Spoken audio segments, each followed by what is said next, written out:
This is your Friday addiction.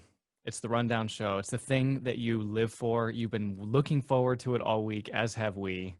We talk about the top news stories in the Catholic world. Today, we're going to talk about Father Altman. He's being suppressed by his bishop, just like Father Nolan. Oh, wait, there are differences between those two stories. Secondly, we don't have any V drops this week, but we do have an F-bomb. I'll have to explain what that is. Trump, Nobel Laureate? Not so sure. California, or should I say Gomorrah. And then finally, we've got apps, trackers, stuff happening in England, banning of groups more than 6, thermal imaging. The New World Order segment is going to be pretty interesting. And then we'll get to our unpopular opinions.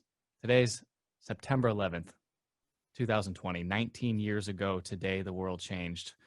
We will acknowledge that as well. Let's get started.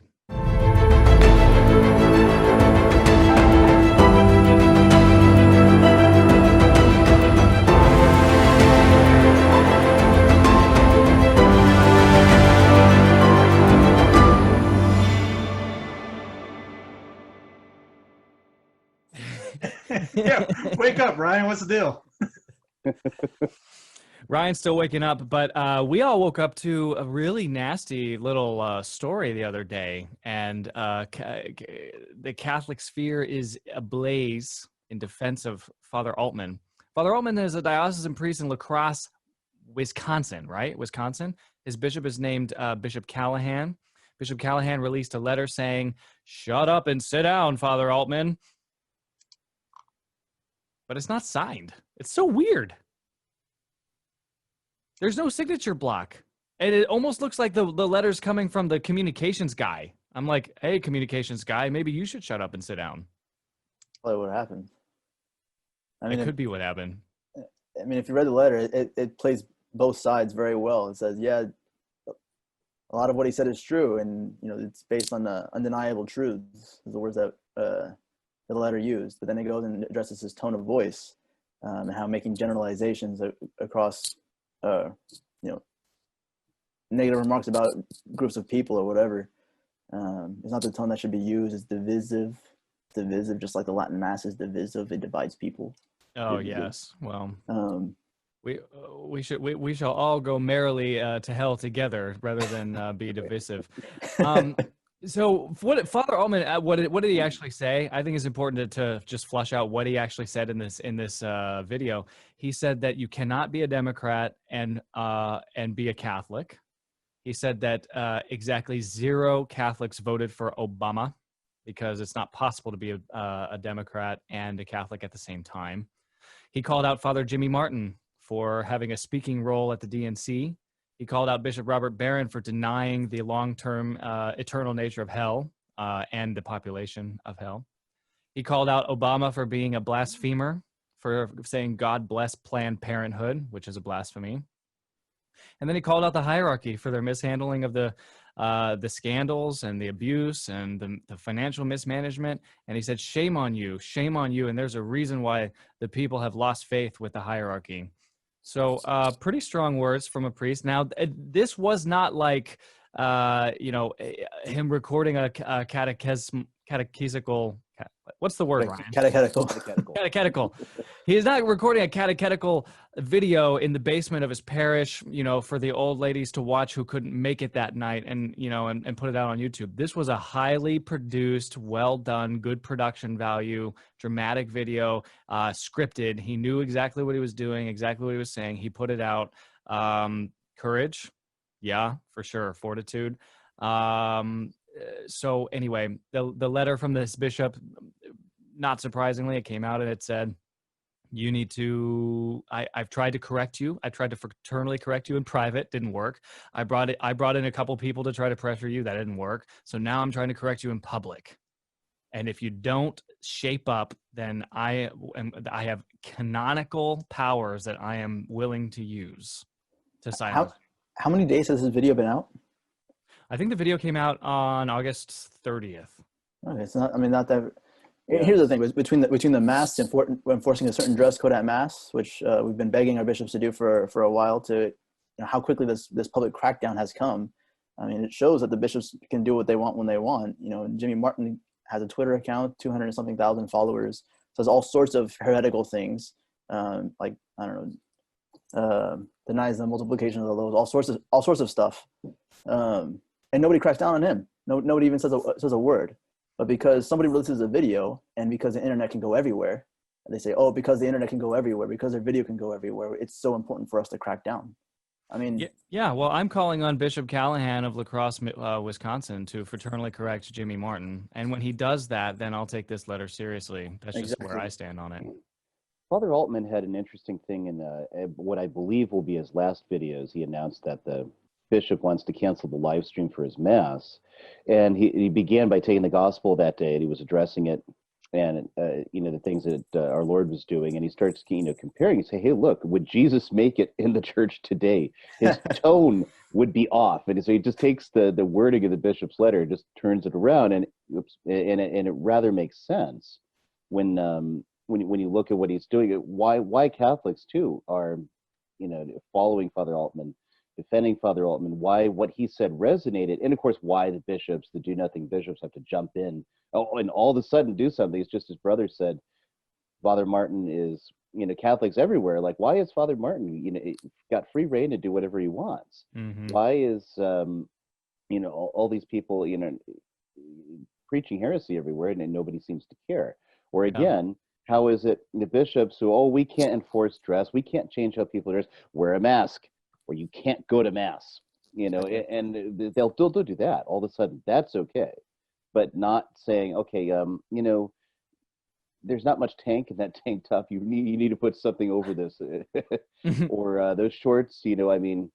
Prostitutes would be embarrassed in those. Come on, you can't take that to that. I mean, obviously, I'm saying that way, but you have to at least try to address. No, we can't do that. We'll push people away. But they're never concerned about pushing faithful Catholics away. Those who take the faith seriously, whether they're in the Novus Ordo or they're traditional masses or whatever. And so the only thing I take issue with Father Altman would only be the terminology he's using. I mean, we know what he means when he says, no Catholics voted for Obama. It's not Catholic.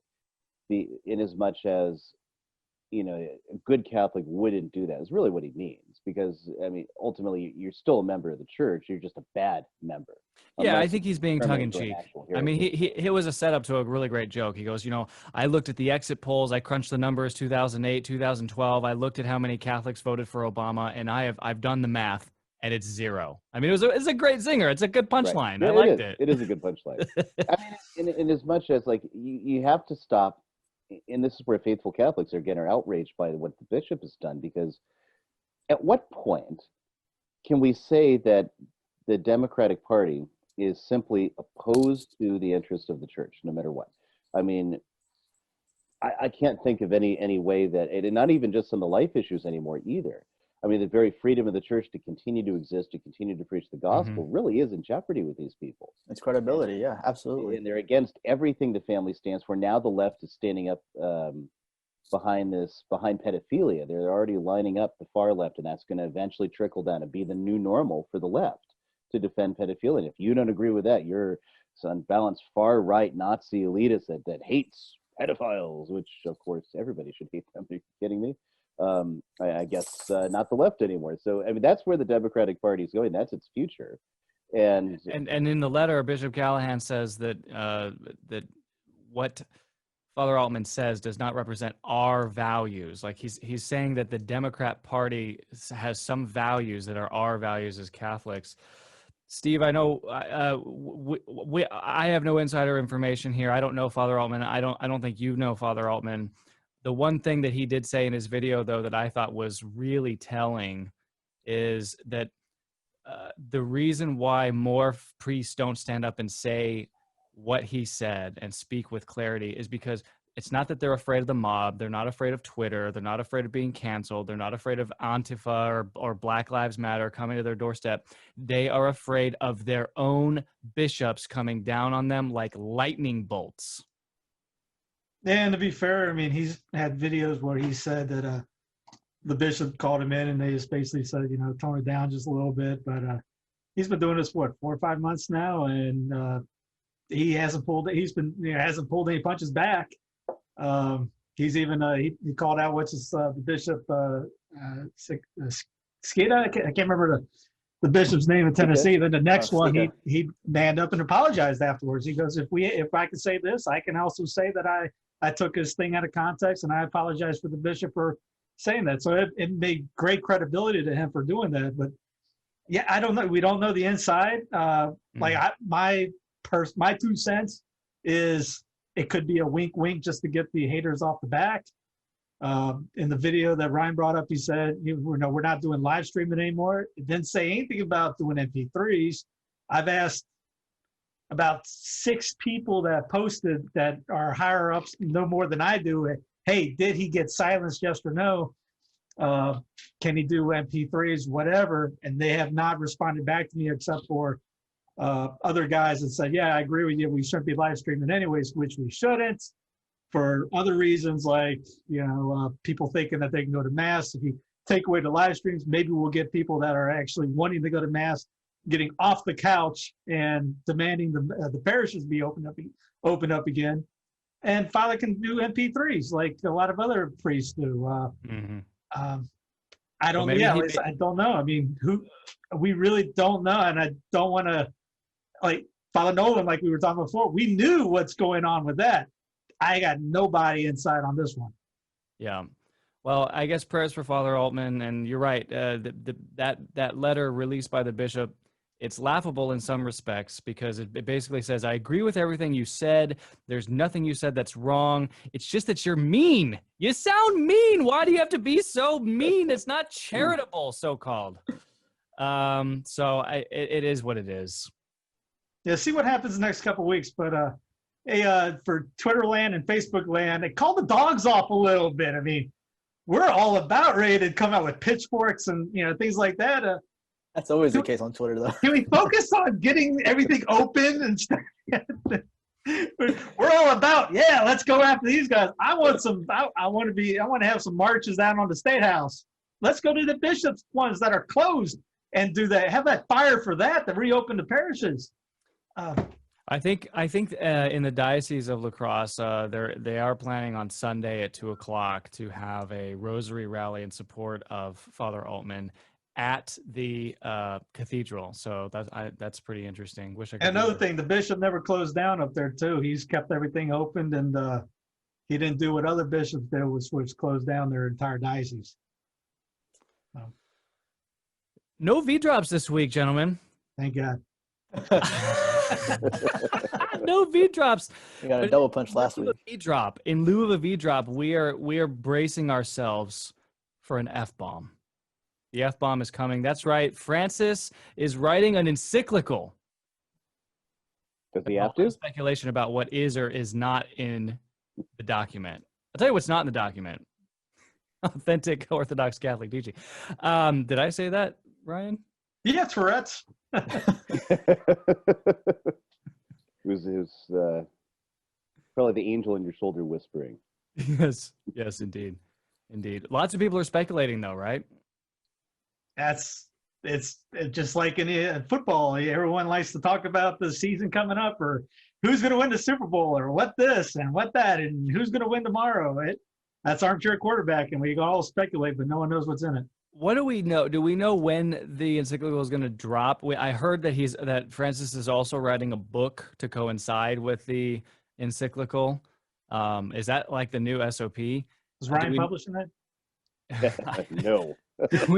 Ryan, why are you publishing this book? Do we know any of the topics that are going to be covered? I think so. I've heard people say, but I don't know where they're getting this information. I've heard human fraternity. Human fraternity. Oh, that sounds Freemasonic. Yeah, the name is Fratelli Tutti, all brothers. Which, come on, isn't that one of the most absurd sounding names? I mean, even in Italian, the sound Fratelli Tutti. I mean, in English, it's worse. In English, it sounds like, I don't know, Fruit Loops. Exactly, Tutti Frutti. Tutti Frutti. That's right.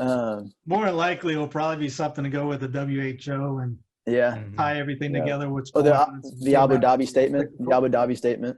Yeah, especially the vaccine statements the last couple of days, and the WHO doctor, who's not a doctor, loving the Holy Father for what he said about things. So it's a good chance that that's going to be tied in with that, with global warming and things like that.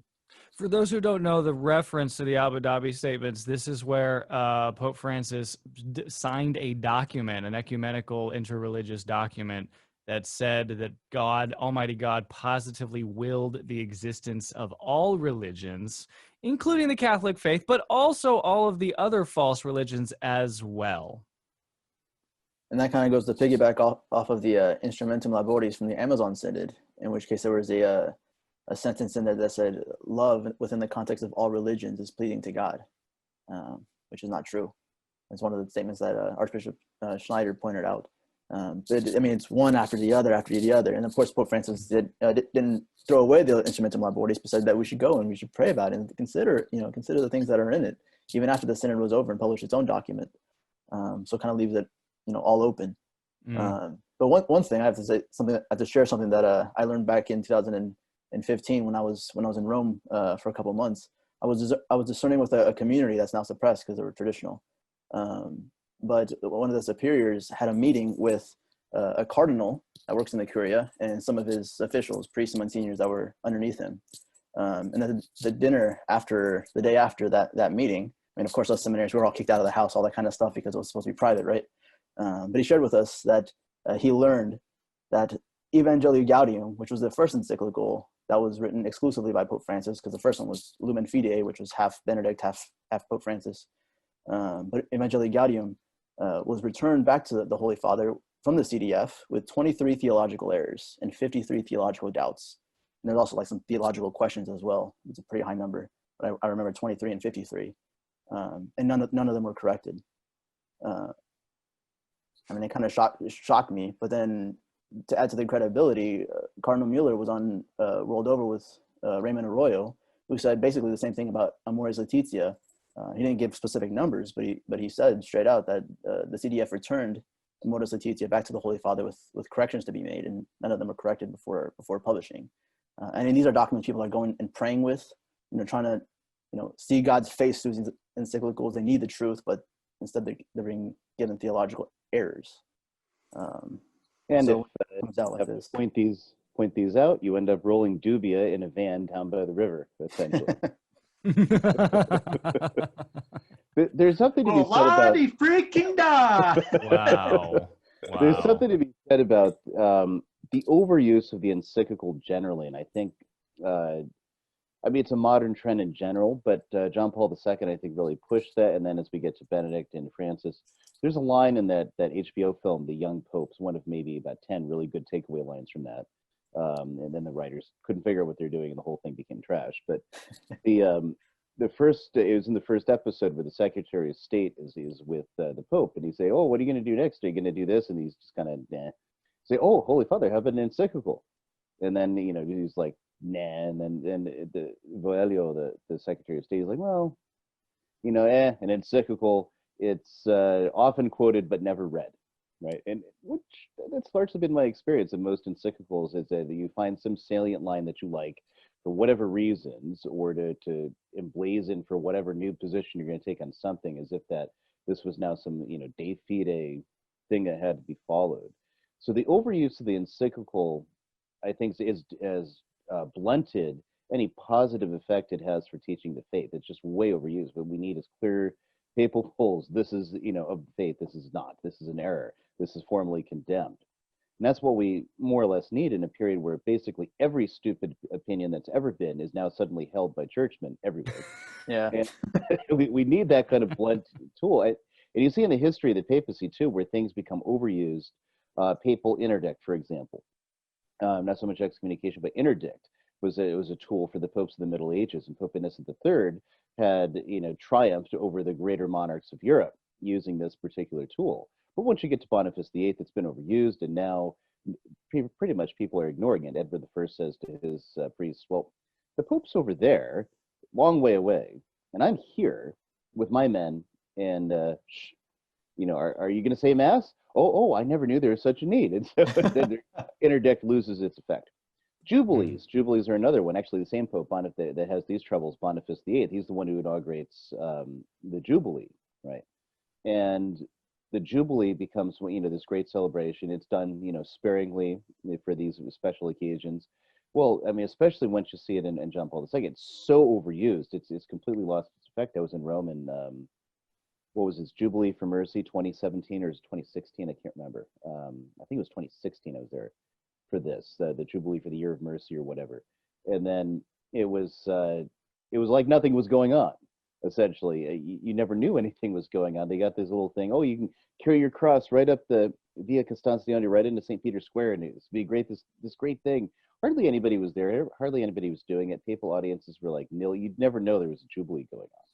So again, and the Encyclical is now falling into the same kind of path where all of these little devices are so overused, their actual impact and import is completely lost. And the church. I just want to point out, Ryan, that we are in a Jubilee year right now. We're in the Jubilee year of the Novus Ordo. Yeah. We're in the 50th year of the implementation of Novus Ordo. 2020 has been a tough one, guys. 2020 is one for the record books. This is one heck of a Jubilee year. No doubt. Who knew Agenda 20? I didn't even know they declared a Jubilee for it, actually. Oh, it hasn't been declared, but it's, the 50th, okay. the 50th anniversary. Right. Okay, so when the F-bomb lands, I'm sure there will be V-drops that are associated with the F-bomb. So we're going to have lots to talk about as this unravels. But we've got to get to our third story today. A Nobel laureate in the White House again. Could that happen, Steve? I thought we all thought that when Obama won that was it was a meaningless thing.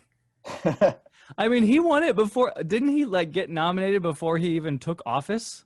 It's like he got it because of because of his campaign, essentially. Hope, change. Hope and change. He's the hope and change guy. And then he, started wars and bombed people and spied on half the world and wow, they actually wanted to take it back. Drone strikes against Americans. Yes. Which that's continued under the Trump administration. Mm-hmm. Just droning anybody at will. Yeah, I mean, I said this to somebody yesterday. If pro-lifers, aren't we supposed to be pro-life on not killing innocents? Would that include killing innocents by drone bombs?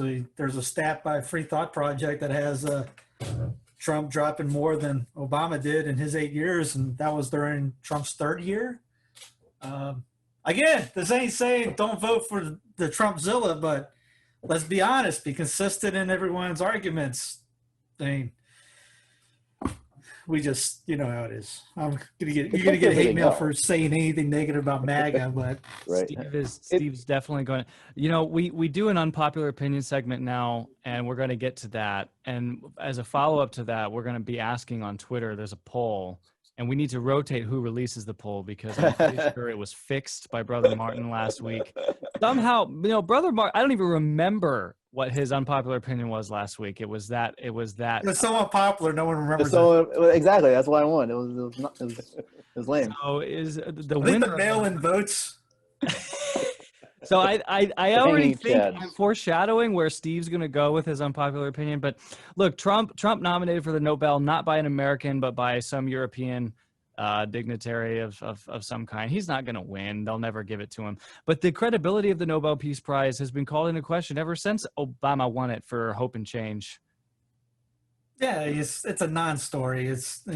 But everyone's going to blow it up, and then you're not going to see a Magna guy go, "Hey, gummit, he got nominated for Nobel Peace." Well, Obama did. So we pat him on the back too, and he won the darn thing. Well, let's stay on Trump for a second then. He's doubled down on the vaccine thing. He's really excited about Operation Warp Speed, rushing this vaccine through. He's got multiple big drug companies whose losses that the federal government's just going to eat, I guess, because they're all being paid to rush through this vaccine that then Trump is going to distribute via the National Guard and the Army to make sure that it's available by Election Day and that you can inject potentially aborted fetal cells into your bloodstream. Yeah, South Carolina says they're ready for the COVID vaccine as soon as it's finished. Collective Evolution News says a rush vaccine could actually worsen the COVID-19 pandemic. I added emphasis mine. What was to happen with everything we know about the lady that had the vaccine problem AstraZeneca did was basically like a spinal problem. What was it called? Transverse melanitis. Not very good, but I know Ryan has seen it. We watch Corbett a lot, and he came out with a video called If Gates Was President. No, Spiro interviewed him on the topic, and I posted it. A lot of people didn't watch it, of course, and commented, but the gist of it was if Gates was president, automatically half the people would disfollow him and do everything against what he says, which would lessen Gates's power. So with Trump coming out with the vaccine, all of a sudden you turn the Dems into anti-vaxxers because Trump is saying, "Hey, can't wait for the vaccine." Well, he's a consolidator for sure, and this theory, I heard this theory about a year ago that, you know, essentially once in a generation there's a great consolidator who grabs everybody and sort of moves them, whether they willingly or not, to the left. Okay, and so the great consolidator of the 1980s was, of course, Ronald Reagan. The great consolidator today is Donald Trump because he's flipped everything on its head. Now, to be a Republican means that you're okay with the QRS, TUV, WXYG agenda. Now, to be a Republican means you're a protectionist, you're an isolationist, you are for tariffs, you're okay with the federal government picking winners and losers, corporatism. Now, to be a Republican is to be pro-vaccine. And if you oppose the vaccines, then now you're just like this loony, you know, whatever. Yeah, now you're an anti-Trumper if you oppose the vaccine. How quickly people go to judge just because you disagree with one policy that, you know, you're going to plead everything. The party of fiscal restraint has now become the party that has spent more money than the combined totals of the first 43 presidents of the United States. Again, that's an unpopular opinion that nobody wants. It's a truthful statement that you never hear anybody like. I won't bring up their names, but priests that are on Facebook that are big Trump fans that never call that out. Never call out the endless war is still going on. Yeah, he's bringing troops out of Syria, I saw the other day? He mentioned he's going to pull 2,000 out of Iraq. But then he'll probably just put them over to Syria. They're not coming home. Yeah, I mean, we're headed towards $30 trillion, $30 trillion in debt. At a certain point, I think this year, for the first time since World War II, we will spend more. Our federal debt, our deficit spending this year will be greater than our GDP. Ticking time bomb. That's a problem. Most countries in the world are not permitted to have debt levels that exceed 70 to 75% of their GDP. Why is the United States able to spend more than its entire gross domestic product? Well, it's because we enjoy the benefit of the fact that we've got the petrodollar. The dollar is the reserve currency around the world, but how long will that be? For historical purposes, we all need to recognize in Europe, the reserve currency in Europe prior to World War I was the Austro-Hungarian currency. That was the most powerful currency in the Western world at the time. And in 1 year, from 1915 to 1916, I think it was, in 1 year, that reality changed and the economy of the Austro-Hungarian Empire crashed. That was a big part of the downfall of the Habsburg family and Blessed Karl von Habsburg and his exile. So how quickly, if China, Russia, and the Saudis wanted to dump our dollar and stop transacting in the U.S. dollar, and here we are, you know, with our derrieres flapping in the wind, 130% debt levels, 140% debt levels, what happens to us? And Stossel had a great video on the guys during the Democratic convention or debates. Showed how much they want to spend, and it was, you know, gigantic. And it did show Trump. It wasn't as bad as Biden or Kamala, but whatever the heck her name is. But it was still, you know, billions of dollars. The other thing is that what happens when they park all that money here is you'll see this inflationary spiral that will be It'll be sudden. It'll be drastic. The first thing they'll do is have a bank holiday, which is not the type of holiday you want to go on, because you'll look at your bank account and then you'll go back. It'll be cut in half, and they say, "Oh, that's the currency supply now." Oh, and by the way, negative interest rates. You've got to pay us to park your money here at the bank. So what's going to happen? Everyone's going to take their money out. And you have the systemic collapse of the system. What you're really going to see is like Weimar 2.0. What was the line there? A wagon load of cash is scarcely enough for bread and milk, or something of that sort. And it'll be in that proportion. So unless you have gold and silver, unless you have tradable commodities, ammo, I mean, if you can't shoot it or eat it or drink it or smoke it, it's simply not going to be valuable. And we can already see kind of what I consider is, to a certain extent, to be a planned demolition of civil order in the United States between all the various riots, mostly peaceful riots that light fires and destroy property, destroy black people's businesses, and so many things. Just imagine how bad that is when there's no food. When all these nice protesters, they get let out of jail by the commie lawyers and DAs and everything, and then they go and have a nice meal somewhere. What happens when you're not having a nice meal somewhere because there's no food? Because during this whole thing, your food supply is contracting, and then you get to the point where your currency is no good for anything. And then, the government will come and try to preside over that and say, okay, well, we're going to bring you a new currency. Here is, and I've seen actually this is floated by the Federal Reserve, Fed coin, a nice new blockchain technology coin, which they control, which the Federal Reserve will then pump out, and we're going to go entirely cashless. Which, when that happens, that means no transaction is private. Everything is digital.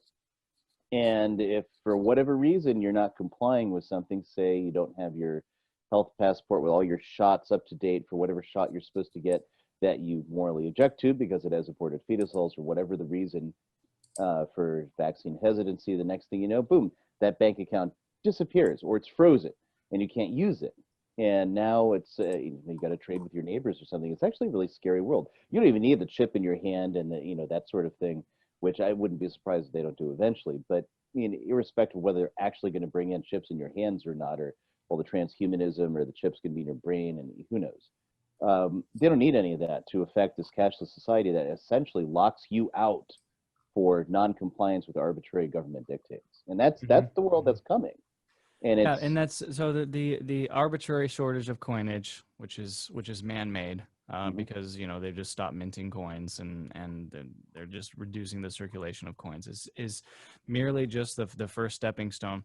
I've heard it reported by very respected people that I admire and follow, that quarters and nickels and dimes will not have a value very shortly. They will not have a value when we enter this mode that Brian is talking about called inflation or hyperinflation. So it's okay that there are no coins. And in fact, your singles and your $5 bills are probably going the same way as well. And the only way out for these banksters that are pulling the strings, and for the Federal Reserve Bank, by the way, the Federal Reserve Bank is neither federal nor a bank. It's not a bank because it doesn't take deposits. It only makes loans. It's not federal because it's not owned by the federal government. It's owned by a short list of private shareholders that co-opted it in the early 20th century. We know who some of those names are, but I'm not going to say them because I don't want Steve to get deplatformed. You can imagine who they are. But the only way out for the people who are pulling the strings behind the Federal Reserve is the digital currency, because we've long ago lost control of whatever gold that may or may not back the currency. It's a fiat currency. Every fiat currency in the history of the world has failed, as will ours, invariably. It's only a matter of time. Every empire the world has ever known has failed, just like ours will. It's only a matter of time. As Steve has said, there's no guarantee that the gates of hell shall not prevail against the United States. And I'll add to that, there's no guarantee that the gates of hell will not prevail against the United States dollar or Federal Reserve banking system or monetary system. we're already seeing the signs of that with Russia and China. They're actually, in Iran and other places, they're actually making trades, like for Iran, because they have so many sanctions, they need to trade in, some other, commodity. And that's what often happens, is that China or Russia on the back door is trading with Iran in gold or in, some other commodity. And especially China. China needs those energy, it needs the fuel, so it trades with Iran with yuan. And when they gave Yuan special drawing rights in the, I can't remember, it was with the World Economic Forum or it was, either way, the World Bank, so now a lot of trades are happening that are not being made with the dollar. And that's, for example, one of Obama's wars, Libya. What happened there? Gaddafi was starting to trade with Europe, euros for gold, no US dollar even, involved. So and then in oil and other things he's sending off to Europe. And of course, we couldn't have that. So the next thing you know, they put out these phony stories about things Gaddafi's doing. We carpet bomb the freest and most prosperous, most progressive North African country that it was really, off the ground and off its feet. And it was really, from everyone who's lived there, even under Gaddafi, it was a fairly great place. And we basically turned it into a place where Al-Qaeda runs it, and they put black people in cages and sell them in slave markets. And that's, the world we created, that Obama created. So just because, why? Attempting to do that, but you can't do that to Russia, and you can't do that to China, and for the most part, you can't do that to Iran. So it's only a matter of time before those dominoes fall. And I don't know, I'm actually surprised it's lasted this long, to be honest. And you see a testing pilot right now for the cashless stuff with Clear. You know about Clear in the airport. You got they came up, basically capitalized off the TSA nonsense that came through 9/11, which a friend of mine said, those things were there before the towers came down. They just needed something to get through. But anyways, Clear, and they're on record saying on Squawk Box back in May 15th that they are a direct result from September 11th. And they come up with a health pass service. By the way, Ireland's getting theirs rolled out this week. A health pass service to help screen for COVID-1984, which it's a touchless technology. It'll show even your vaccine and things like that if you've taken the snake oil and such. But this weekend, Seattle Seahawks and Clear announced partnership to create a safer return to football with Healthcare by Clear.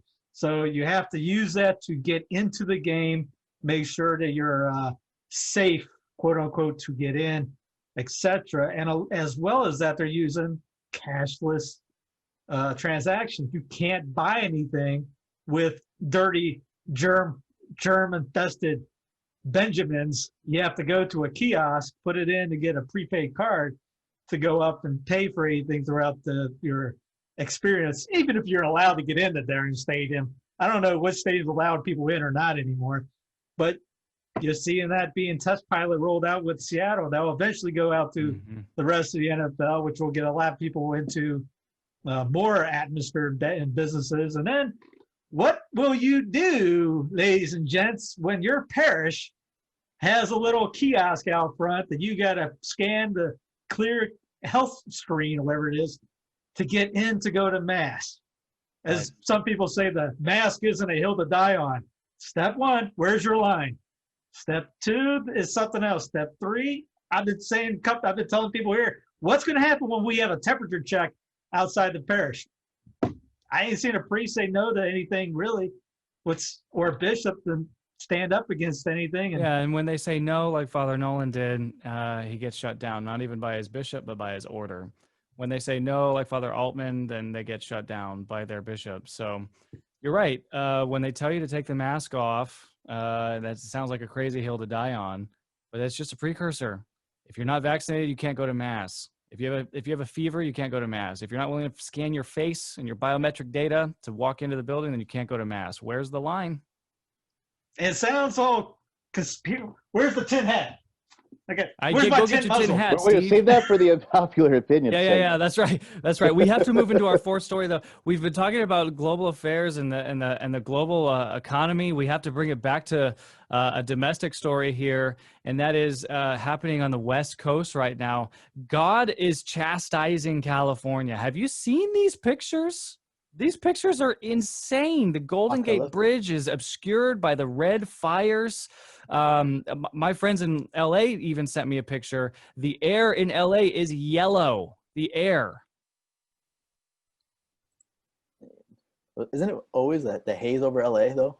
Well, yeah, there's but no, but they're up in like Westlake Village, the Valley area, so they're not even down in the Yeah, smoggy. You guys are from California. I know Ryan's been there a lot more than I have. Mike, I know you have. Isn't the fires kind of normal? But I did see a report saying these were intentionally started. Yeah, I do think that federal investigators are trying to look into whether or not they were coordinated. There's always wildfires to a certain extent because it's part of the climate. It's a dry climate, and areas with massive, forests and trees, where you get a lot of brush that builds up. So you have this problem. If you're going to have people living there, you need to maintain it, and you need to maintain the forest and clear this brush to limit the amount of fires and what the potential spread is. And also, it means the Forest Service used to do controlled burns, where they'd set up a certain section to clear out the brush. They'd burn up a bunch of brush where they've set up a controlled fire, then they can put it out because it's within their ability to control it. And then, of course, but here's the problem if you do that. The condor, which is a massive bird, if you've ever seen it, it's actually a magnificently massive bird. Well, it lives in this area, and it will crash and break its wings if it doesn't have massive amounts of brush to land on. And so, among other things. And then you have other animals whose habitats are affected by clearing out all this brush. So if you're going to have human habitation, you need to accept the loss of certain species. But we have, of course, environmental rights activists, people more worried about the snow owl than they are about the murder of 40 million children in the United States, or whatever it is, since 1973. So you can't do those control burns. Consequence, you have massive fires that are well beyond control. Uncontrolled burns. Exactly. And that's my father-in-law was a USDA forest fighter for I don't know how many years. And he, explained this whole process of how this happened and how the animal rights activists would do that. Sometimes the animal rights activists would come up and slash their tires and slash their hoses and things like that. And you're just because, you're interfering with nature, all these really nutty, crazy things. But then, and then in this case, though, then there's people who set them. And because you have nature on the one hand, and then you have man-made stuff, which they used to, talk about, somebody threw a cigarette out the window and it burned up, which anyone who's ever watched a cigarette go out and land in some place, even very dry places, it's not terribly likely in most places. But even so. Well, and the other thing that the Californians are adept at doing is perpetually existing in a period of no water to low water to drought, because there's not a lack of rain in California. It's just that there are a lack of reservoirs to capture the rainwater. But if you build reservoirs, you might upset some turtles, and so you can't actually capture the rainwater. You just let it flow off into the ocean, and then you blame the farmers for the lack of water. So they're just backwards in all regards. I won't even get into some of the churches and liturgical things happening there, but there's a common theme for what's wrong. It's government. Yeah. That's the common theme for everything that's problematic. It's government. Right. But it's glowing orange in the Bay Area. I mean, it's like. Are you going to play California Love before this segment? It's biblical, though. I mean, it looks really foreboding. I know a bunch of people who are moving out of California, incidentally, and in fact, I think that there's a big exodus out of New York City as well happening right now. There's a big exodus out of all the cities, from what I'm hearing. Tom Woods had a guy from Atlanta on and talked about the good that's come out of the crisis, and he said there's a lot of people basically seceding from big cities. I think Cuomo's begging people to stay or come back, but he's got nothing to give them. Like New York, Chicago, all these guys, everyone's leaving the big cities to go into the outskirts. Basically, as one guy said, to be away from people because they're afraid because we're all biohazards now. But if these guys are really scared about other people, they should leave big cities. Yeah. Well, I mean, and the truth is, with our dysfunctional economy the way it is, and the extreme concentration of wealth in the hands of a very few, it only takes 50 or 100 or 200 key families to leave a place like New York or California to really make a huge difference in their budget and their taxes and all that. So I don't know. Incidentally, the people that have a whole lot of money are the people who are afraid of germs and things. Anyway, okay, New World Order watch segment. We've touched on some of these, Steve, but our family, like our big Catholic families, are now not even allowed to congregate with ourselves in England anymore. There's a 6-person limit. My family is larger than that, so I guess we have to take 2 different cars and social distance from each other. Dude, it's unreal. I mean, it was Carl Vernon has a great video up. He's the one that coined the clown planet line. I love using it. We do live in a clown planet. He gets up and says, "Yeah, I woke up this morning wishing that there was some kind of government agency to keep us people from congregating. And my Lord, prayers were answered this morning." And they got they're using thermal scanners to make sure you got less than, no more than 6 people inside or outside your house. And I know Ireland, just like we did, the CDC was a couple weeks ago, came out with the 94% didn't die of COVID, which was 9,000 died because of COVID specifically. They even have poison as a list in the CDC. Suicide is in there. So if you killed yourself, you got counted as a COVID death. If you poison yourself, you got counted as a COVID death. So Alex Berenson, which I actually have a couple of his books. You follow him on Twitter. These are cool little books to get to your friend to maybe get them out of start thinking clearly. Get to your priest. He's got 2. He's working on a 3rd. He went from 10,000 Twitter followers to 100,000 because Elon Musk found him and started tweeting him out. But he brings up the topic about if you take out the poisonous, the guys that got hit by buses, shot and got counted as COVID, all the nonsensical stuff, dementia, things like that, and just count actual diseases, you're down to like 55,000 to 70,000 deaths. Which, if you do the math, according to right this minute, I got no other way you guys were talking, there's 28,400,000 cases. So if you take those, that's worldwide, but in the United States, there's 6.5 million cases, and they got deaths at almost 200,000. They didn't readjust those numbers for the CDC report. So if you do the adjusting, the mortality rate's at 0.01, I think it was 0.011, 12 if you want to round it up. So we're dealing with a cold or a flu right now. Ireland, they did the numbers yesterday. I think they were 100 deaths out of 5 million, strictly because of COVID. The average age of death, normal, 84. The average age of death with COVID is 84. The average age of death normally is 82. Let that sink in. Now, I'm no calculus teacher, but I think a lot of people are lying here, okay? We are getting had, my friend. That's really wild. And in England, they're saying that they're going to test every single subject, not citizen subject, every single one in the Commonwealth.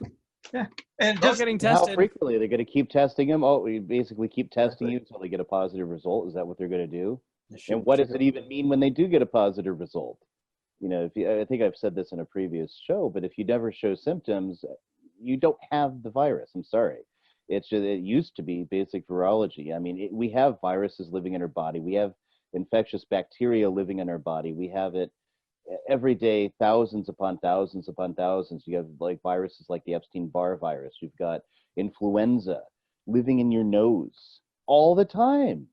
It's not rocket science. It's not this new thing. So if you make a test for those types of things, oh, what do you know? You have, this. Okay, well, I'm not showing symptoms. That means you didn't get sick. You're not actually sick. And there's still no evidence that you can actually transmit the thing if you aren't presenting at least some kind of mild symptoms of it. Yeah. And so, I mean, which is true with all viruses. The actual study was done back in March with like 6 people, uncontrolled. The 3 of them were from China. They didn't even follow up when the results are happening. They just stopped the study and pronounced asymptomatic transmission. Everybody's got it and everybody's spreading it. It's going to be worldwide apocalypse, bodies stacked up to heaven. Does anybody even know anyone that died of COVID? I know people who've had it. I don't know anybody who's died of it. And I only know one nobody I person. know knows anybody who's died of it except for one person. I only know one person who Merciful. was already very sick and aged and lived in a nursing home with dementia. So I mean, I'm Which is not, very not to tragic, by the discount way. that. I'm not discounting that at all. And I didn't know this person well. This is really just a friend of a friend, whose daughter may actually be watching this show. But that's the only person. Mhm. And I know dozens of people who have had the virus and have no lasting symptoms of any kind. And just like your friend, this thing is so deadly that it's only taking out people that are already very, very sick. Yeah, the flu would have killed this woman who died from COVID. Pneumonia would have killed this woman. Staph would have killed this woman. A broken hip would have killed this woman. So, I mean, it kind of is a natural thing. Yeah, because if it was the flu, it would be across the board numbers wise. Kids, teenagers, young adults. You'd see death across the board. You want to see this one graph at the end of the age spectrum that's got a spike. And in clown world news, you have a lady that got arrested for surfing.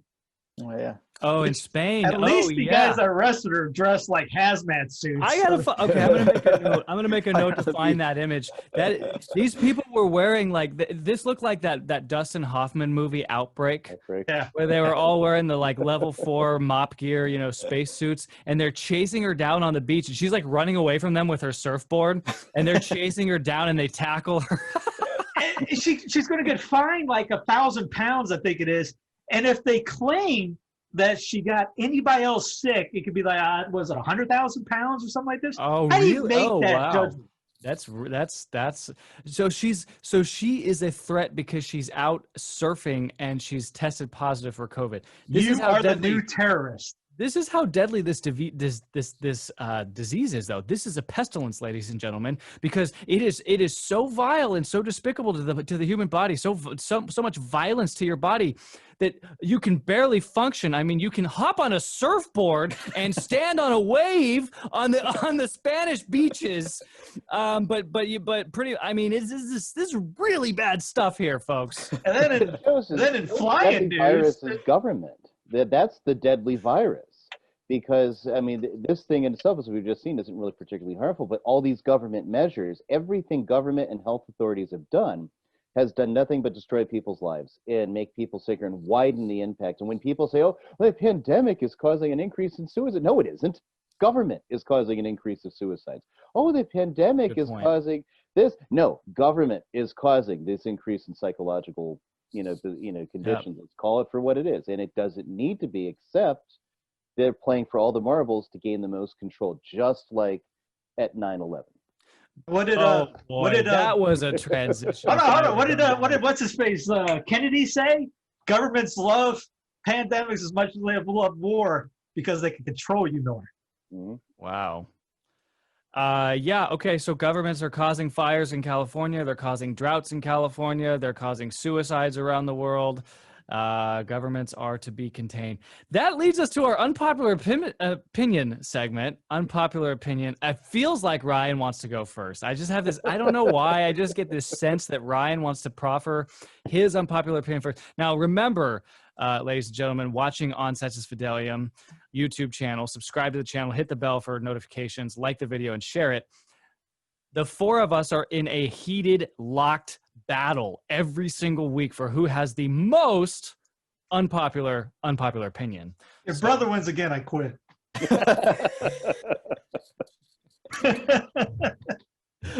At this point, I don't think I have one, so I'll let you guys go. Winner goes last. All right, you're up, Ryan. All right, so essentially 9/11 in some facet, in some manner, was an inside job. In some way, somebody knew something was going to go down. Somebody somewhere planned some part of that other than 19 Islamic hijackers.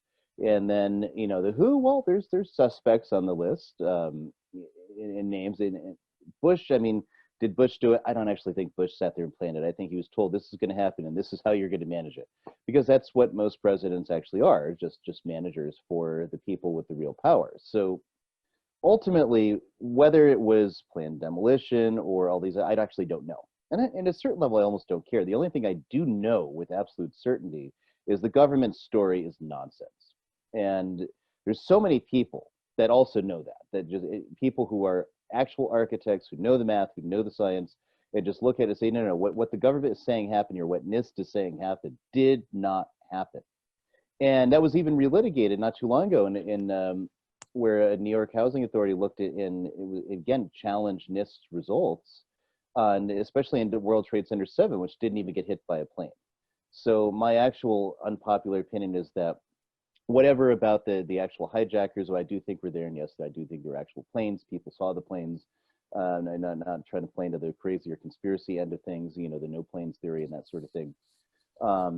You have the fact that financial crime took place at 9/11. The SEC was tracking the biggest insider trading scandal in the history of SEC investigations just prior to 9/11. It's in the morning of. It's more insider trading than they'd ever seen. And of course, all the evidence is gone, cleared away.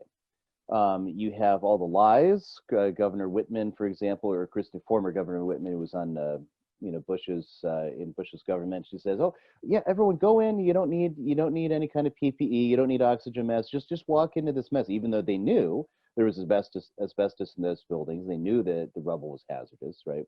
And you start going through all the line, and then of course the people who own the building, Silverstein Management, Larry Silverstein, he took out an insurance policy and insisted on double the insurance coverage and the right to rebuild it should anything happen to it. Silverstein became a billionaire.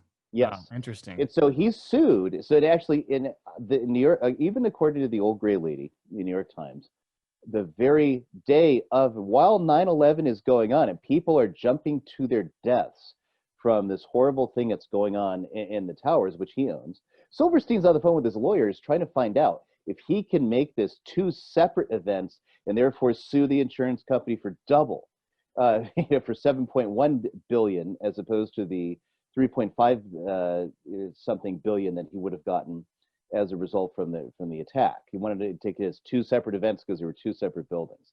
And then again, too, I mean, he's on video saying it, Freudian slip, I don't know, that with WTC-7, we decided to pull it. It was never hit by a plane. It was actually the command center for Giuliani and for any kind of emergency for the New York City government. And it just collapses like that. Well, no, he actually, it's been admitted several times, he wanted that building, pulled down too, which might have something to do with the insurance money, I don't know, but a plane didn't hit it.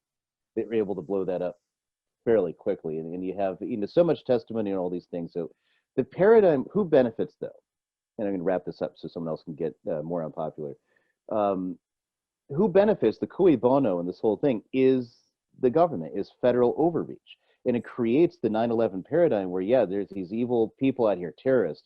So now we have to go after them. And so from that false event, we come to the current event, the pandemic, where the same 9/11 security theater paradigm is now COVID-1984 biosecurity theater, right? So the same 9/11 paradigm is now being placed, but we are the terrorists. We're the health terrorists. We're the biological terrorists because we happen to exist and breathe, and we have viruses and bacteria and all these things and you might get unhealthy and somebody might get sick. So we've been asked to accept the position that you are part of an infection chain, which down the line will kill grandma, and you are responsible for it. You are going to have to go to jail, unless COVID jail, quarantine isolation facility, unless you do everything we tell you and wear your mask, you do your socialist distancing and all these things. It's the new paradigm, with the beneficiary being, again, the government and the control state, which is going to lead to gulags and everything else in absolute harmony with UN Agenda 2030. That's okay. So that's interesting that your last point, you are responsible for coughing on grandma. It's like an actual cooperation with evil if you cough on grandma. Whereas if you take the Trump vaccine, according to people who are communicating with Brother Martin, that's a remote. It's remote because they aborted those babies in the 70s. Time has passed, so you can take the vaccine, but you can't cough on anybody. Exactly. All right. Wow. All right. Okay. Gulf of Tonkin. You're like Rosie O'Donnell. Google it. You're a 9/11 truther. I get it. Steve, you got that look, man. You just got that look. You got that grin. Like I got something. I had to go fishing because half the stuff Ryan was saying, I was going to actually. He's better at it. He actually got my eyes open on this when I first started seeing his podcast. Made me think, wow, that was because I always got told the narrative and to obey and never think. Just say this, don't ever say anything. If you ever question it, you're a kook. And he had a bunch of links. He was Corbett before I found Corbett on like Pilots for Truth and all this. I didn't know there was a group of pilots, thousands of them, that were saying that they tried simulating the Pentagon thing, and the only way they could do it was if they turned off all the basically reality buttons to make that happen, reenact it. So no, and then the TSA is, I brought up, life right now is just, I turn into Eric Cartman if I'm in the TSA line. I'm the guy, I'm everyone's good friend when I'm out in public, and then when I get in the TSA line, I'm the guy that goes, opt out, and then I start yapping to everybody about how bad the TSA is and all this, and now I got TSA everywhere, and it's driving me bonkers. Just driving down the street and you see somebody all muzzled up, or you go into the fast food restaurant, you see the kid with a 3-year-old with a mask on, there's an article about a WestJet that kicked the family off. Actually kicked everybody off because the 3-year-old didn't put the muzzle on, and the pilots with the cop with a biker helmet comes in and gives them the rundown, which was good that everyone started yelling at the cops for doing this, but it's still going to go on unless people start boycotting airlines in total. This is not going to stop. Here in McAdenville, the Christmas Town USA, and I'm not joking, they end up turning all the lights on for 3 weeks before Christmas and the day after, and then they say 500,000 people show up here just to drive through.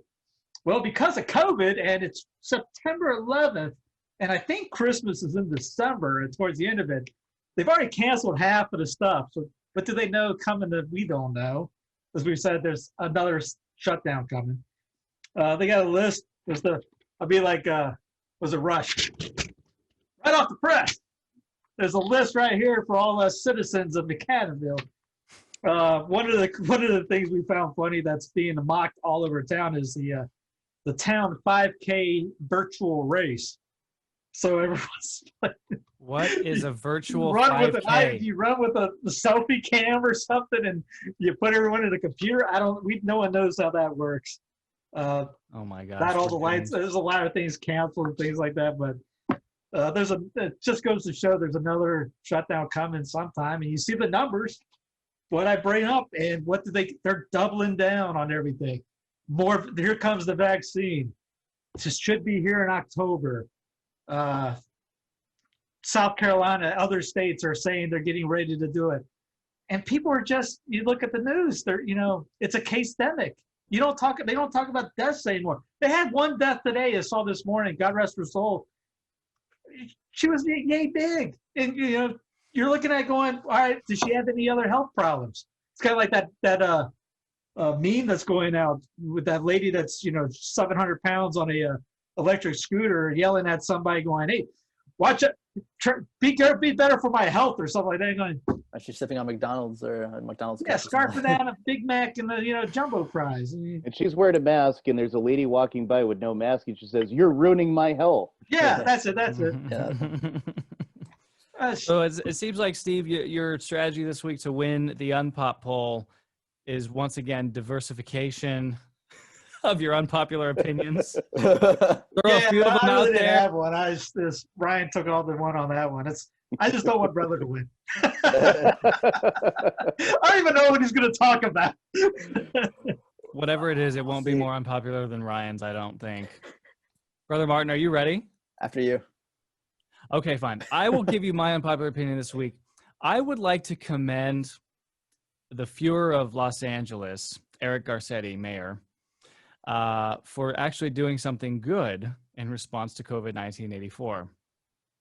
Now, recall, this is a man who, Eric Garcetti, he threatened to use water and power, to weaponize the water and power system in Los Angeles. If you are hosting parties at your house, he's going to cut your water and power off because we don't want people privately congregating inside the privacy of their own homes. That could spread this shandemic. But there's actually one silver lining coming out of Los Angeles, and I just have to point it out. Mayor Eric Garcetti has now canceled trick-or-treating. He has canceled trick-or-treating on the night of October 31st, 2020 in Los Angeles. There will not be the demonic activity of Halloween. I am stridently opposed to Halloween. I hate Halloween. I did a whole 2-hour podcast about Halloween that really ruffled some feathers. You people out there are attached to Halloween. You're attached to your demons and dolls and dressing up and your pillowcases full of candy and going door to door.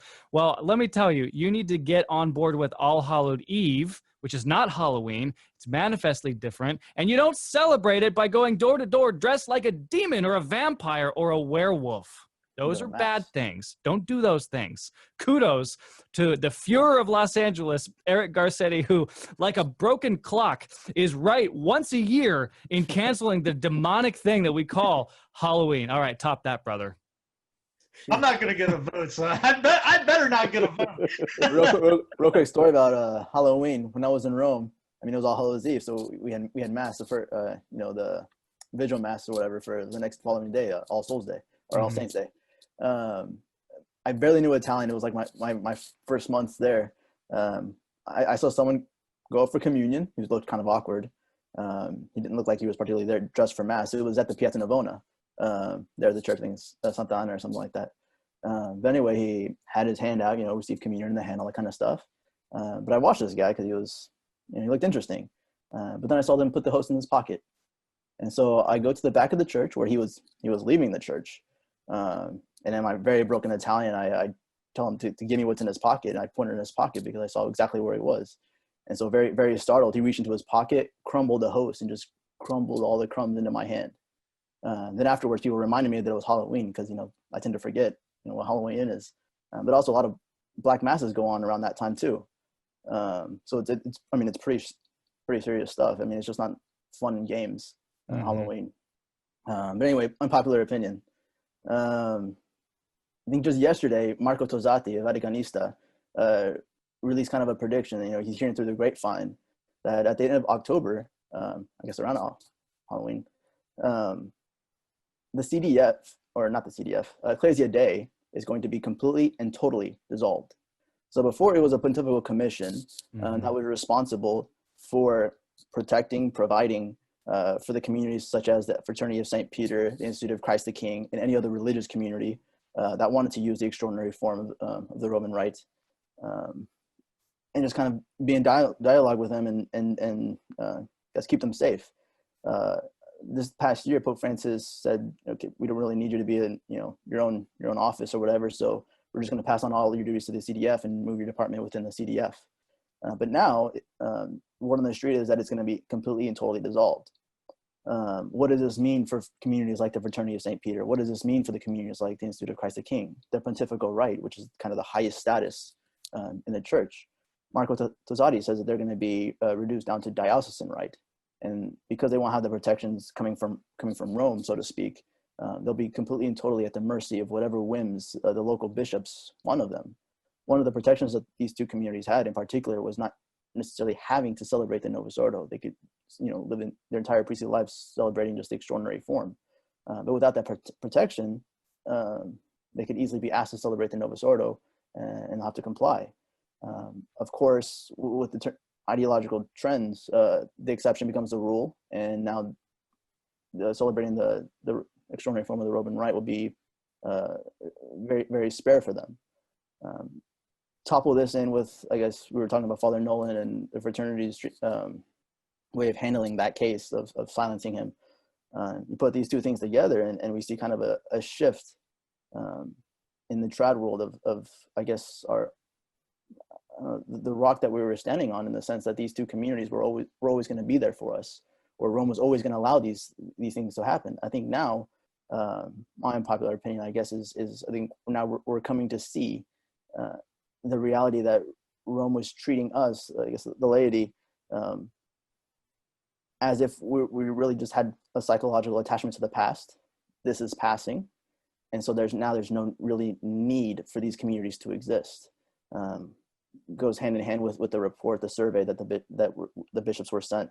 How many people go to the Latin Mass? Is there really need? Is it just some moral pontificum? Is there just one priest that's just kind of pushing it and making it happen, or is it happening organically? All these questions that are kind of searching for a particular answer. Predetermined answer. Exactly. So I think now, I don't know, we need to start considering what this will mean for our lives, what this will mean for our families. We want our families to grow up around tradition, all that kind of stuff, but now it's going to be reduced to maybe Sunday Mass, an indult Mass, and you're not going to get anything throughout the week. You're not going to get any traditional devotions. You're not going to get priests formed in tradition to give us a tradition of devotions. You're just going to get someone who knows how to say the Mass, which is completely different than being a traditionalist, being a traditional Catholic. So yeah. All right, golly, Brother Martin came from behind, underdog, with a really strong unpopular opinion. That's Debbie Downer stuff, man. Thanks a lot.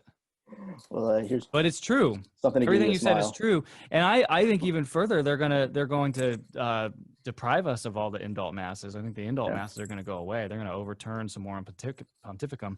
That is, I think, the stated goal of this whole survey that the bishops all had to submit. This is part of the information gathering phase before they nuke some more on pontificum, which they'll do, I think, probably the day after Benedict XVI or Cardinal Ratzinger or whatever he would like me to call him dies. I'll throw my 2 cents in. Let's not worry about something that ain't happened like that. I mean, they've been talking about that for years.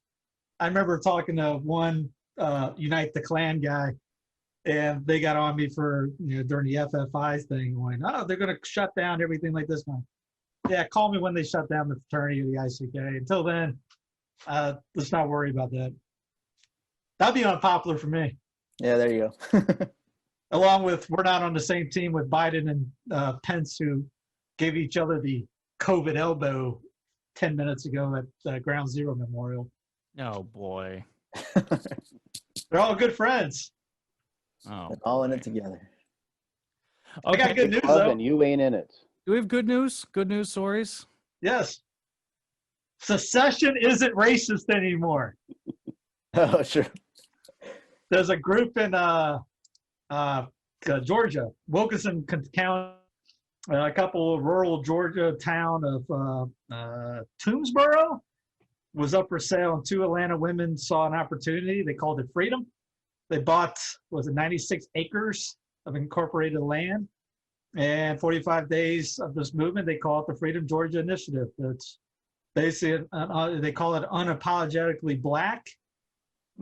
It's almost kind of like, how would you say, like a John Senior style of, just getting everybody together and living off, not just living off the land, but they're bringing in for, weddings. And obviously you don't want to go there for a wedding or anything like that. But, well, we would want to do a Catholic version of it, but hey, they open up the door. We can't say we're succeeding. Oh, you're racist. An entire black group just did it in Georgia, in the heart of the South.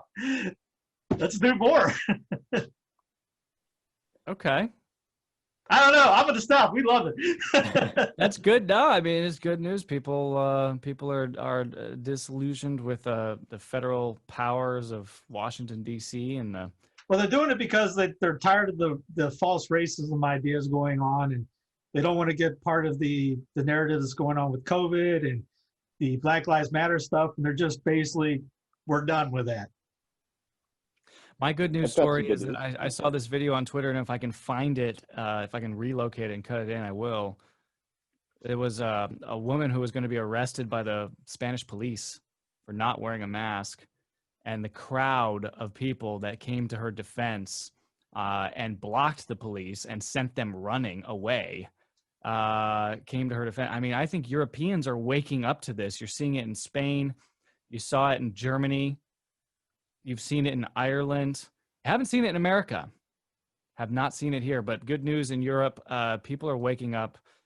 to this COVID-1984 dystopia, and they're fighting back. And they're noticing that the United States isn't doing anything too. There's a lot of guys talking about how they're surprised that the so-called land of the free isn't uppity. I've got a good news piece, and so you might have heard earlier in the week that the U.S. Navy was planning to cancel its contract with the Archdiocese for Military Services for Catholic chaplains in the Navy. Only Catholics, not the Satanists, certainly. They have their little chapels going, and not for Protestants. And I'm not even sure what the rationale was for trying to do this. Well, after there was an outcry, the Navy reversed course, so that so here's the statement from the Archdiocese for Military Services. Archbishop Timothy Broglio expresses gratitude for the U.S. Navy decision to retain contracts with Catholic priests, etc. Catholics in the Navy and everywhere in the country rejoice in the decision by the U.S. Navy to reconsider closing the thriving Catholic programs at naval stations in California, etc. And he goes on to give his gratitude to everyone. So it's one of those things where it demands the question, well, why is it that they were going to do this to begin with? But at least there was a sufficient outcry where they turned that around, and I think President Trump had something to do with that as well. He did. He went out to Twitter and he said, we're not going to do that. Just a little bit of insider baseball on that story. There is a pre-shortage in America for sure, and in the West, and there's a pre-shortage inside of the Department of the Navy, which also supplies priests for the Marine Corps. And so what had been happening in light of this pre-shortage is that the DoD would contract out and pay civilian priests to come on board to naval stations and Marine Corps installations and provide the sacraments to our active duty forces in uniform, because the Archdiocese for Military Services just has no priests. So that contracting of civilian priests, if you will, is what was going to be canceled, not necessarily the Archdiocese of the Military Services. However, canceling that contract would have I think reduced the total number of sacraments for active duty forces by like 2/3. So it was an extremely disproportionate thing. And the so-called logic that they had behind it was, well, if there's all this demand for Catholic sacraments, then provide priests into the Archdiocese. The Protestants have no shortage of Billy Bob Bible thumpers who want to be preachers and wear a naval uniform and be called sir and pastor and whatever. So it's a tragic thing, but I think this is an example as well of what you said earlier, Ryan, about government creating problems and then in this case solving the very problem that they created. There's last time I looked, there was this disproportionate retirement age for Protestant versus Catholic in the military for clerics. Was it like 5 years earlier for Catholics to retire, forced retirement out of the diocese, I guess you would say? Is that true still, or is it? I don't know about the statistics. I just know about my subjective experience, and I have to tell you, some of these priests that get contracted, that get pulled out of retirement homes, like these are like Vatican II priests who get pulled out. There was one that came to our base in Southern California, and he had like an earring. He used to preach that there's no such thing as sin. He denied me confession one time because he told me that everything I told him was not sinful. So these are the types of people that the U.S. taxpayers are paying for to trudge out of their Vatican II retirement homes so that they can minister to our forces on the ground. So it's not a pretty story from top to bottom. It's really just not. So it's not unmitigated good news then. Sorry, Ryan. I just took a whole. I feel like I took a defecation on your Wheaties there. Your second unpopular opinion? Goodness gracious. Okay, shameless plug segment. Shameless plug. Everyone needs to plug his or her thing if you have a new thing. I'll start. I have a patch. It's going up for sale, but Steve has to teach me how to do e-commerce. I don't know how to sell this patch, but I have a bunch of them. and I want to get them out into the world. How cool is this patch? You can put it on your flak jacket. You can put it on your shoulders. Got to get the patch. Brother Martin, you got anything? Nice. Yeah. So I just opened up a new monastery. The last couple of weeks, you probably saw in this video here that I was at an undisclosed location. It's because I wasn't necessarily ready to announce that I opened up Our Lady of Consolation Monastery for the Oblates of St. Augustine. But yeah, I used to be part of another community that I ran into some trouble with because I was praying the traditional breviary in my bedroom, and I had a devotion to the Latin Mass. So I decided to create a new monastery where we could have the freedom to actually pray the same way that the saints always prayed. So as far as that goes, yeah, I opened up a new monastery. That's incredible. What can we do? Is there a website? Can people start donating? Yeah, so if you go to oblatesofstaugustine.com, no www, but just oblates, oblates of Saint St Augustine AUGUSTINE.com. There's a place there for giving. It explains everything that we're doing, that we're trying to do, who we are, what the Augustinian charism is, our spirituality, our prayer schedule, all that kind of stuff. And if you want, you could always email me at oblates@oblatesofstaugustine.com, and you can ask more questions. We could set up Zoom calls or whatever, and we have a conversation. We actually have already one applicant, someone who's applied to enter, and so that's in process. And actually this weekend we have somebody else that's coming down to do a visit. So to my surprise, within just a couple of weeks of being, I guess, open for business, so to speak, I got 2 potential locations. So it's really kind of doing as fast as I can handle, really. Wow. Okay, I feel kind of silly for advertising a patch. Mike's got a patch, and Brother Martin has a new monastery. That's okay. Good. oblatesofstaugustine.com. It's an older book, but a lot of people still don't know about it. I found this gem referenced in another book that I got a copy of. It was great, and I saw nobody had ever reprinted it. It was out of copyright. Let's see if I can get it up here. Of course, it's backwards. The Mariology of Cardinal Newman. And it's an excellent book written by a priest back in the 20s or the 30s. It just went through all of Newman's Mariological writings, and went, so it's somewhat biographical, shows Newman's history with Marian devotion, even when he was an Anglican, and the ways in which his resolving these questions led him, almost, it was like the clinching thing for him coming into the Catholic Church. And then again, how he continued to develop his Mariology and his devotion throughout, the rest of his life. And then, going through his writings and finding the bedrock of his Mariological teaching, some of which, precedes and is largely the same as, say, like St. Pius X would teach and Pius XI would teach on the various subjects in the 20th century. That's fascinating. And you can find that on mediatrixpress.com? That's correct. Mariology of Cardinal Newman. Okay. My shameless plug. All right. Steve is rearranging his office right now. Hopefully I'll have a new location within, well, it won't be next week, but the week after. You guys won't be having to watch the heavy bag, and I'll be able to move around in an actual chair, and I won't have to step over things and hurdle things or step over things. And yeah, we're moving on up to the west side. Sorry. Yeah, nobody laughing. I'm laughing. Thank you, bro. Vote for brother. Wow, that's all it took? I'll laugh at your jokes, Steve. All right. There's one person on this committee that did a nice video of the Holy Face, and we're doing something later this week to promote it a little bit more. But we talk about the communistic takeovers and things like that, which we've been going through for the past 80, 90 years. It's not just happened the last couple of months. But as I talked to the guys at the book, at my job, we always talk about problems. Like you got Paul Kangor out there right now talking about the book Devil and Karl Marx, which is a good little book if you don't know much about the history of Marx in general, along with his politically incorrect guide to communism, which was fantastic as well. But we don't talk about the solution.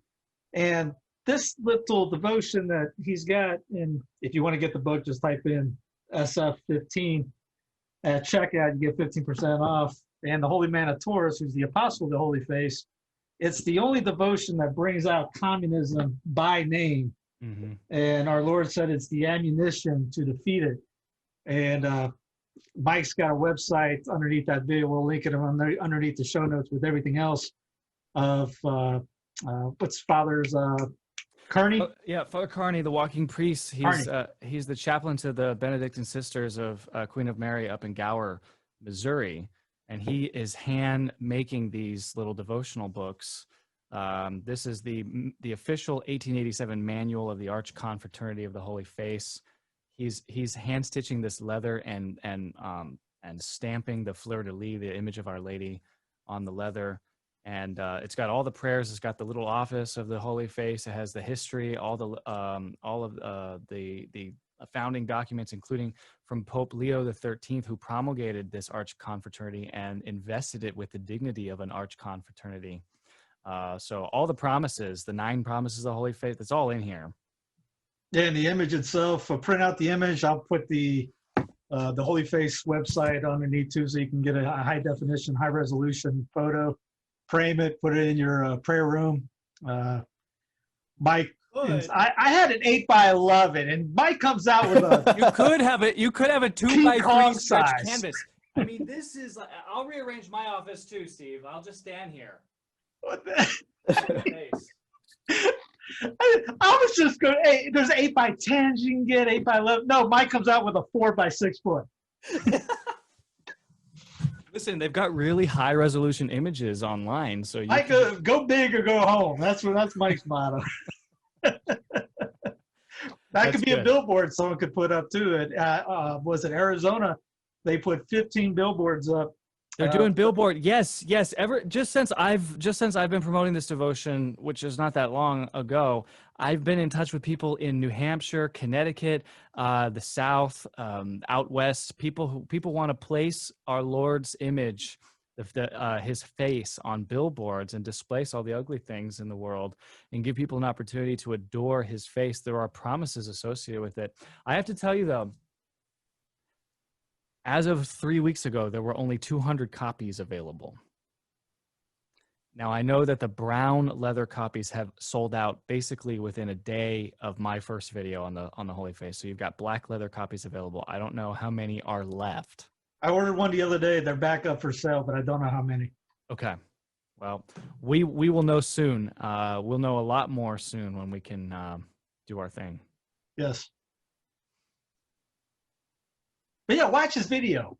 This is doesn't have a lot of views on it. I know. Unfortunately, the Father Nolan one has 10,000 views. The Holy Face one got 900.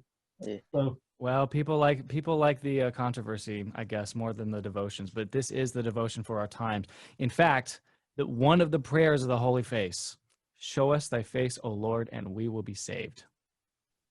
The demonic inversion of that: "Mask from us thy face, O citizen, or we will be infected." Does that have an imprimatur? Yes, it's signed by Fauci. Thanks for watching. This is The Rundown. Subscribe to the channel, like the page, do all those things, hit the bell, share it with your friends. God bless you.